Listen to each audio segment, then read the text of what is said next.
সাকিব আল হাসানকে আবারও কি বাংলাদেশ জাতীয় দলে দেখা যাবে?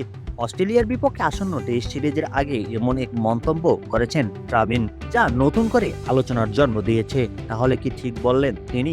চলুন জেনে নেওয়া যাক। লঙ্কা প্রিমিয়ার লিগে ধারাবাহিক ভালো পারফরমেন্স করে আবারও নিজের ফিটনেস ও সামর্থ্যের প্রমাণ দিচ্ছেন সাকিব আল হাসান। এই পারফরমেন্সের পর ট্রাভিনের দাবি, বর্তমান ফর্ম বিবেচনায় সাকিব অনেকটাই ফিট রয়েছেন। আগামী ম্যাচে অস্ট্রেলিয়ার বিপক্ষে 2 ম্যাচের টেস্ট সিরিজে তিনি দলে থাকলে বাংলাদেশ বাড়তি সুবিধা পেতে পারে। এমন মন্তব্যের পর সামাজিক যোগাযোগ মাধ্যমে নতুন করে শুরু হয়েছে আলোচনা। তাহলে কি আবারও জাতীয় দলের জার্সিতে দেখা যাবে সাকিবকে? অনেক ক্রিকেট ভক্ত এবং কয়েকজন সাবেক ক্রিকেটারও সাকিবের ফেরার পক্ষে মত দিচ্ছেন। তাদের মতে এত অভিজ্ঞ একজন অলরাউন্ডার বড় সিরিজে দলে রাখার গুরুত্বপূর্ণ ভূমিকা রাখতে পারেন। তবে অন্যদিকে সাকিবকে ঘিরে রাজনৈতিক বিতর্ক ও বিভিন্ন মতামত আলোচনায় রয়েছে।